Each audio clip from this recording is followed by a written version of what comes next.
Several landmarks, buildings and cities around the world plunged into darkness for an hour as lights were switched off on the night of the 26th of March.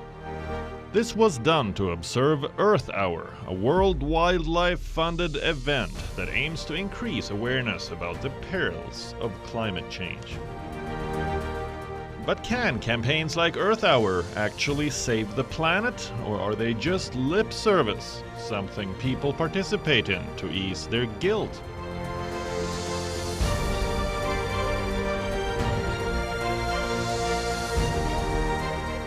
Take a look at this. 3 days after Earth Hour, India's capital New Delhi recorded the hottest day of this season, with a maximum temperature of 39.2 degrees Celsius. Many parts of the country are already reeling under severe heatwave conditions. In fact, 8 weather stations in Delhi recorded their maximum temperature over 40 degrees Celsius. Last year, the capital had recorded a high of 40.1 degrees Celsius, the highest in at least 13 years. A year later, the March and unseasonal heatwave has made a comeback, and alerts have been issued in at least 5 states in northern India. Honestly, I've been living in 20 years, as I just said, but I've never seen a March being this hot. You need AC on at all times, and it's just insufferable at this time.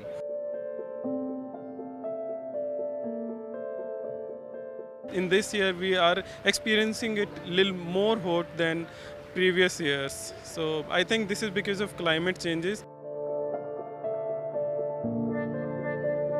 Summers are coming early and they are very severe.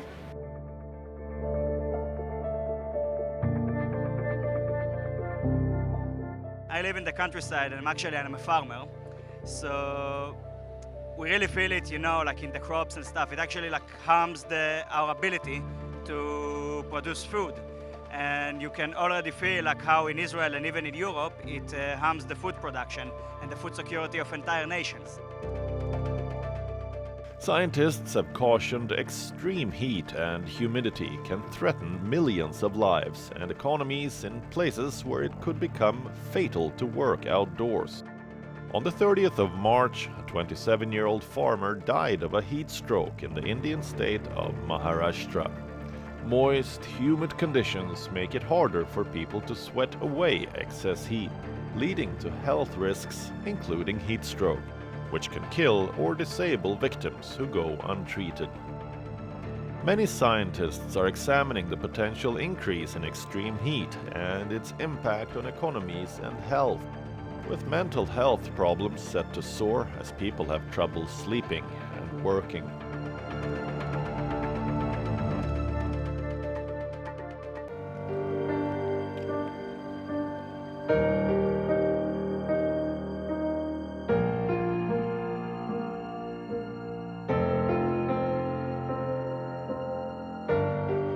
Heat waves have become more frequent in many parts of the globe, including both of the Earth's poles. Scientists observing weather patterns in Antarctica were shocked when a research station in the southern continent reported extraordinarily warm weather. On the 18th of March, the temperature at the Concordia research station, typically known as the coldest place on Earth, surged to around -12 degrees Celsius. The mid-March average temperature went as high as around -56 degrees Celsius. As a result, this station had a 38-degree temperature difference. Now, to understand this better, you need to take the average temperature of any city into account. Imagine all of a sudden a 30-degree rise in the normal temperature. This is what is happening in Antarctica. The coldest place on the planet is witnessing its worst ever heat wave, and its effect was all too apparent.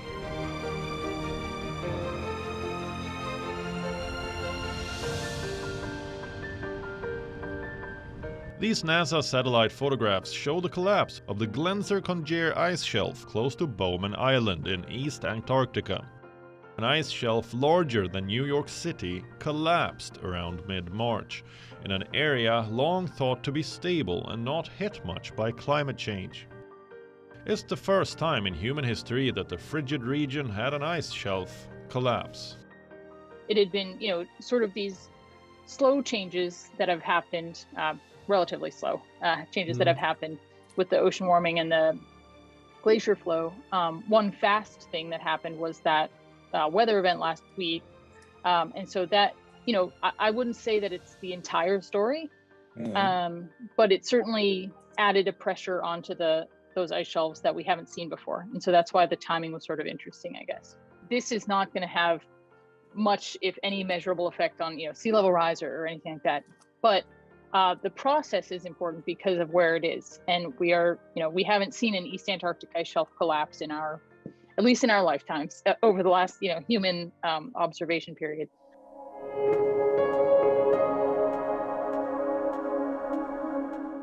Last year, around the same time, a huge iceberg called A74 split off from the Brunt ice shelf in Antarctica. Scientists discovered the first crack over a decade back, and since then they were expecting the calving of the iceberg to happen.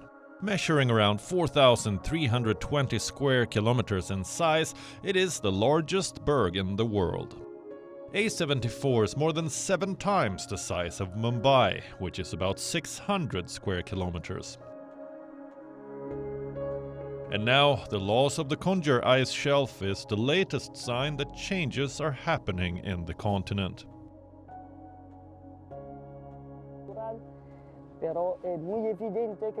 It's very clear that because of climate change and the increase in global temperatures, the most affected are the glaciers. The glaciers are like thermometers. They are instruments where we will soon realize the changes and the effects of climate change. They are very sensitive to this.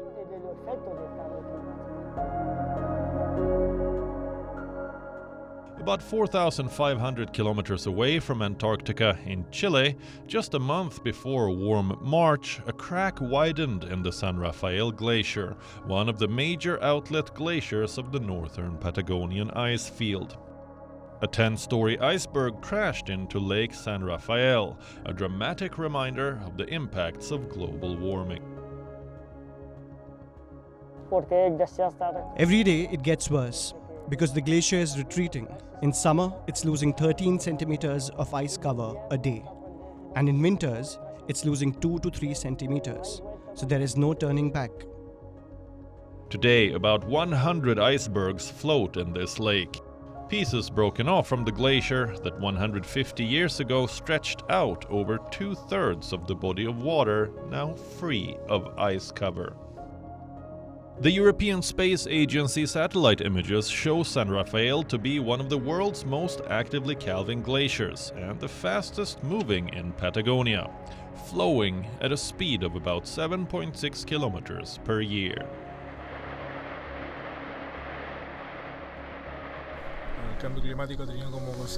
Climate change has had a consequence in the Patagonia region, a significant increase in temperature and a significant decrease in precipitation, both solid and liquid. This has resulted in less snow accumulation in the accumulation zone of the glaciers and an offset in the mass balances.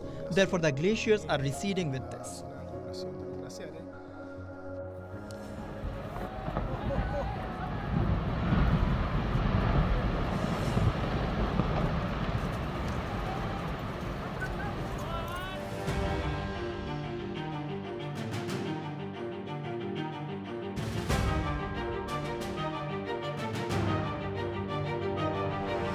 While the Antarctic is a continent surrounded by oceans, the Arctic is an ocean surrounded by continents. The northern hemisphere region is warming 3 times faster than the rest of the planet. Wild animals are feeling the heat. At least 20-30 years we have had winters getting more unstable. And especially early winters might have some snow and then rain and snow again, and it makes ice covers which really cannot through, and they can't get food in the winter as well as they used to. And also summers are getting warmer, and reindeer is not very good handling heat. It cannot sweat, so it very easily overheat, and it might get hot summers might kill a lot of reindeer. But there is another reason to worry here. Experts fear that the 2022 Russian invasion of Ukraine could spill into the polar region and potentially affect science and security. So, how are diplomatic tensions affecting this extreme corner of the planet? The answer lies in the Arctic Council, an intergovernmental forum that addresses issues faced by the Arctic governments and the indigenous people of the Arctic. At present, 8 countries exercise sovereignty over the lands within the Arctic Circle. Except for Russia, which currently holds the Council's rotating chairmanship, the 7 members of the Arctic Council have decided to boycott future meetings because of the Russia-Ukraine war. The boycott, announced indefinitely, has paused Council proceedings on issues from climate change to Arctic oil drilling.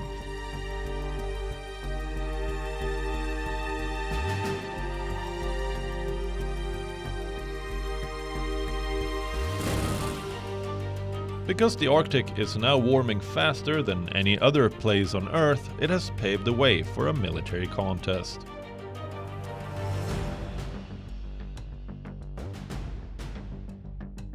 Its protective barrier of sea ice, which once kept commercial and military ambition in check, has melted away. The US has time and again accused Moscow of militarizing the Arctic.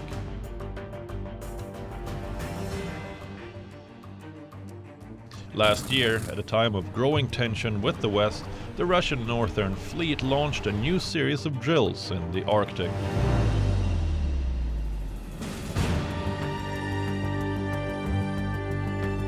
On March 14th, NATO launched its largest exercise in the Arctic in the last 30 years. Organized every 2 years, the drills are held over vast swaths of Norway, including above the Arctic Circle. As many as 30,000 troops from 27 countries were a part of the Norwegian-led exercise, which is conducted on land, in the air, and at sea. It is evident that Arctic states wish to increase their sovereignty over these disputed waters, as global warming will unlock a host of new treasures. But at what cost to the environment?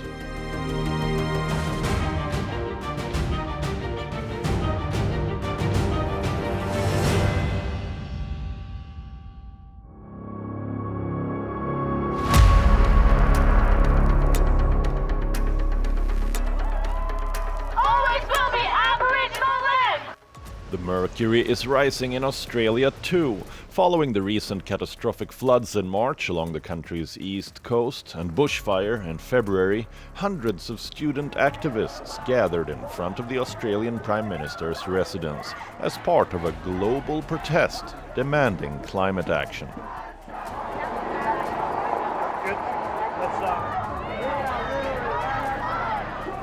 Young people and workers and uni students and parents are here today because we are angry at the Morrison government.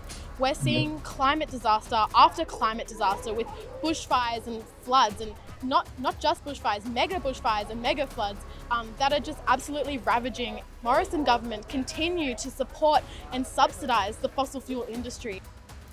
In January this year, Australia equaled its hottest day on record after a remote coastal town reported temperatures of 50.7 degrees Celsius. This temperature was recorded in Onslow, Western Australia. It matched a record set in 1962 in South Australia.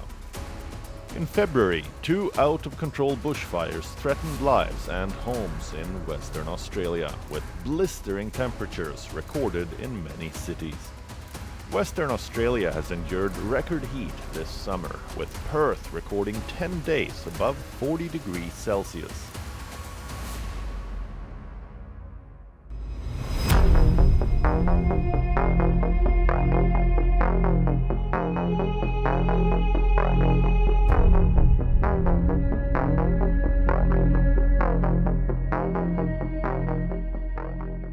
A year ago, a devastating bushfire destroyed 86 homes in the city's suburbs and burned through 11,000 hectares. A 40-year-old man was charged with starting the blaze after police alleged he used a spark-producing angle grinder during a total fire ban. Western Australia was spared the brunt of the devastating climate change-fueled wildfires in the summer of 2019-20, which mostly ravaged the country's two most populous states, New South Wales and Victoria.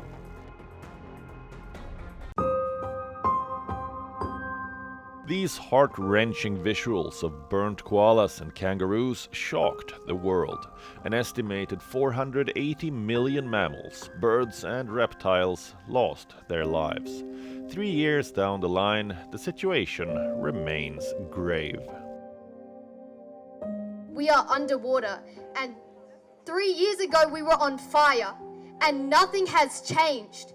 How many more young children, young school kids are going to miss out on school? What I do wish for is a government that is not in denial and one that listens to the science and the people. We want to be safe in our homes all the time, and we want the government to stop funding fossil fuels and to get real. It was so scary seeing the recent floods on the news, and I still remember having to wear masks during the bushfires because of the air quality. Scott Morrison, we are on your doorstep. We aren't asking you, we're fighting you.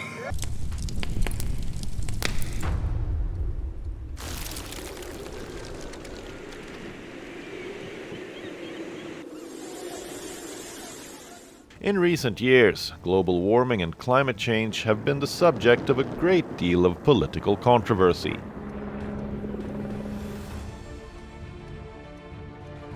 But these are real phenomena.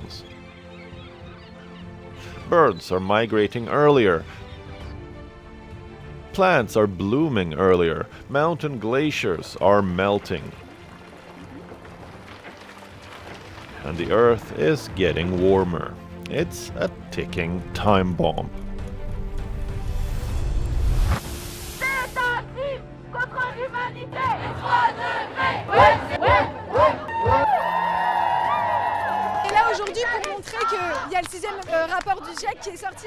Ecology is the second most important demand of the French, and yet it only occupies 2.8% of media space.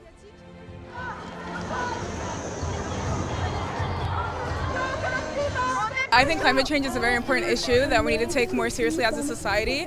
Personally, also coming from the Black community, I think environmental racism is something that we need to address more. And like my sign says, people over profit. I'm an emergency. Your money, let these corporations never be defeated. We don't need your money, let these corporations. Delhi has been called the most polluted capital for the 4th straight year, and in top 100 cities, India की 60 cities are the most polluted में आती हैं. So, अब, if not now, then when? If not now, then when?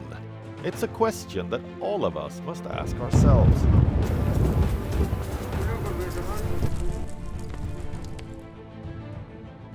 The world leaders will meet again at climate summits.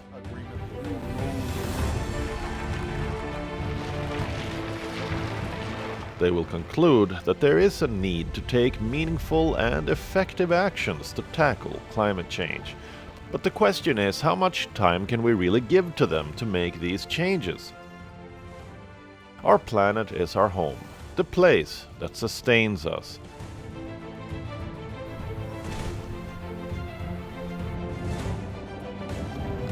The single most important thing humanity has to do in the coming years is to limit the use of fossil fuels and replace them with renewable and cleaner sources of energy. We must become more conscious about reducing pollution, protecting wildlife, and conserving natural resources. Everyone has a part to play.